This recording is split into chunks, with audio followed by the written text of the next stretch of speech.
વડોદરા શહેરમાં આવનારી ચૂંટણીને ધ્યાનમાં રાખીને શહેર પોલીસ તંત્ર સંપૂર્ણ રીતે એલર્ટ અને સજ્જ બન્યું છે. ચૂંટણી દરમિયાન કાયદો અને વ્યવસ્થાની સ્થિતિ જળવાઈ રહે અને મતદાન પ્રક્રિયા શાંતિપૂર્ણ રીતે પૂર્ણ થાય તે માટે ઉચ્ચ અધિકારીઓ દ્વારા માર્ગદર્શિકા અને સૂચનાઓ આપવામાં આવી છે. પોલીસ કમિશનર નરસિંહ કુમારના માર્ગદર્શન હેઠળ તાજેતરમાં તમામ અધિકારીઓ અને કર્મચારીઓની મહત્વપૂર્ણ બેઠક યોજાઈ હતી. રાજ્યમાં થોડા સમય અગાઉ થયેલી બદલીઓને ધ્યાનમાં રાખીને નવી ટીમો સાથે સંકલન સાધવા અને જવાબદારીઓ સ્પષ્ટ કરવા માટે આ બેઠક યોજાઈ હતી. બેઠકમાં ચૂંટણીને ધ્યાનમાં રાખીને વિગતવાર એક્શન પ્લાન તૈયાર કરવામાં આવ્યો છે. ચૂંટણી દરમિયાન કોઈપણ પ્રકારની અનિચ્છનીય ઘટના ન બને તે માટે અસામાજિક તત્વો સામે કડક કાર્યવાહી કરવાની સૂચનાઓ આપવામાં આવી છે.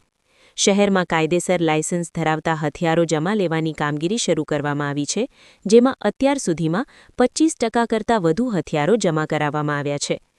આ ઉપરાંત શહેરમાં કુલ 11 ચેકપોસ્ટ પર કડક પોલીસ બંદોબસ્ત ગોઠવવામાં આવ્યો છે, જ્યાં સતત વાહન ચેકિંગ અને દેખરેખ રાખવામાં આવી રહી છે. ડ્રિંક એન્ડ ડ્રાઇવ સામે વિશેષ ઝુંબેશ હાથ ધરવામાં આવી છે, જેથી અકસ્માત અને કાયદો ભંગની ઘટનાઓ અટકાવી શકાય. પોલીસ દ્વારા સંવેદનશીલ વિસ્તારોમાં ખાસ ધ્યાન આપવામાં આવી રહ્યું છે અને ત્યાં ચુસ્ત બંદોબસ્ત ગોઠવવામાં આવશે. સમગ્ર શહેરમાં સતત પેટ્રોલિંગ વધારવામાં આવ્યું છે, જેથી મતદારો નિર્ભય રીતે પોતાના મતાધિકારનો ઉપયોગ કરી શકે.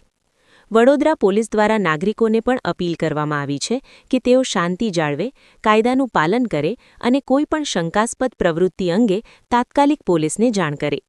રિપોર્ટર નિકુંજ દવે, વડોદરા. राज्य चूंटनी पंच द्वारा 1 एप्रिल 2026 रोज तालुका पंचायत, जिला पंचायत અને નગરપાલિકાઓના ચૂંટણીની જાહેરાત કરવામાં આવેલ છે અને તેના સાથે જ આદર્શ આચારસંહિતા અમલમાં આવી ચૂક્યા છે. તે દિવસથી જ શહેર પોલીસ સમગ્ર શહેરી વિસ્તારમાં અને સાથે સાથે એજીસમાં આવતા તાલુકા પંચાયત અને જિલ્લા પંચાયત જ્યુરિસ્ડિક્શનમાં ઇલેક્શન સંબંધિત પ્રક્રિયા એક શાંતિપૂર્ણ માહોલમાં સંપન્ન થાય તે માટે ગતિમાન બનીને કેટલાક એક્ટિવિટી શરૂ કરી દીધી. તમે જાણો છો કે થોડા સમય પહેલા રાજ્ય પોલીસ દ્વારા કેટલાક ઇન્સ્પેક્ટરોના નવા નિયુક્તિ પણ થયું છે. આના પરિપ્રેક્ષમાં આપણા આંતરિક બદલીઓ પણ થઈ ગઈ છે. એટલા માટે આજે તમામ થાણા અમલદારો, પોલીસ ઇન્સ્પેક્ટર સંવર્ગના અધિકારીઓ, ACP, DCP, additional CP, joint CPO માટે એક 2 કલાકની એક બ્રીફિંગ સેશનનું આયોજન કરવામાં આવ્યું હતું. આમાં ઇલેક્શનની પ્રક્રિયા, જોડાયેલ સ્ટેકહોલ્ડરો અને સમગ્ર પ્રોસેસમાં એક ન્યાયિક મુક્ત વાતાવરણમાં શાંતિપૂર્ણ માહોલમાં ઇલેક્શન સંપન્ન કરવા માટે પોલીસની ભૂમિકા, જવાબદારીઓ અંગે આપણે સેન્સિટાઇઝ કરી છે અને તે અંગેની વિગતવારની એક્શન પ્લાન પણ આપણે તૈયાર કરી છે. આના ભાગરૂપે ને શહેરના જે રિટર્નિંગ ઓફિસર, અસિસ્ટન્ટ રિટર્નિંગ ઓફિસરો અને અન્ય સ્ટેક હોલ્ડરો સાથે મળીને આખા એક્સરસાઇઝ હાથ ધરવામાં આવી રહ્યું છે અને પોલીસ દ્વારા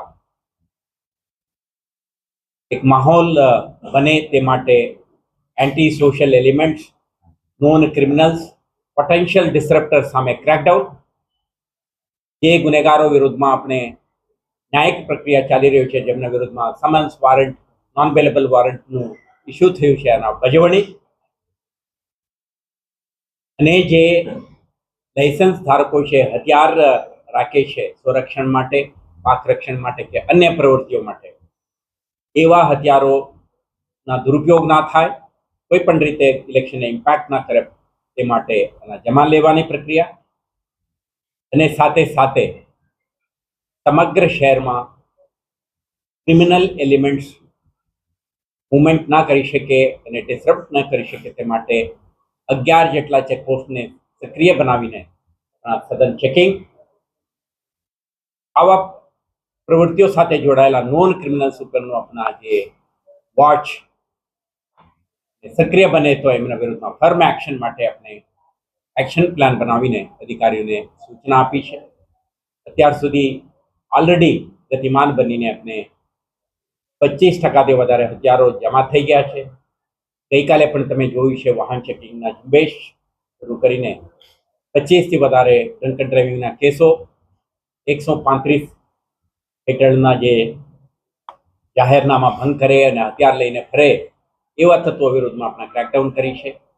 તો આવતા દિવસોમાં પોલીસની હાજરી, વિઝિબિલિટી અને ડોમિનેશનમાં વધારો થશે અને સાથે સાથે ઇલેક્શન પ્રક્રિયા દરમિયાન returning officer, assistant returning officer અને અન્ય સ્ટેક હોલ્ડર સાથે સંકલનમાં રહીને સમગ્ર પ્રોસેસની ઇન્ટિગ્રિટી, એક પારદર્શક અને રાજ્ય ચૂંટણી પંચના સૂચનાઓ મુજબ કરવામાં આવે તે અંગે પોલીસ આપણા ભૂમિકા, આપણા જવાબદારી નિભાવવા અંગે આખા પ્લાન ઓફ એક્શન તૈયાર કરીને અમલમાં મૂકી છે. આવતા દિવસોમાં જે શહેર પોલીસ દ્વારા જુદા જુદા ક્ષેત્રમાં જુદા જુદા હેડ હેઠળ કરવામાં આવી રહેલ કામગીરી અંગે તમને વખતો વખત જાણકારી આપીશું અને એક ઇમ્પેક્ટફુલ કામગીરી કરીને સમગ્ર પ્રક્રિયા શાંતિપૂર્ણ માહોલમાં સંપન્ન થાય. 26માં થતા મતદાનના દિવસમાં પણ સરસ માહોલ બની રહે તે માટેના આપણા બંદોબસ્ત સ્કીમ પણ આપણે રૂપરેખા તૈયાર કરી છે અને 28 તારીખના જે મતગણતરી છે તે અંગે પણ આપણે કાઉન્ટિંગ સ્ટેશન્સ ઉપર પણ બંદોબસ્ત અંગેનું આખા પ્લાનિંગ થઈ રહ્યું છે.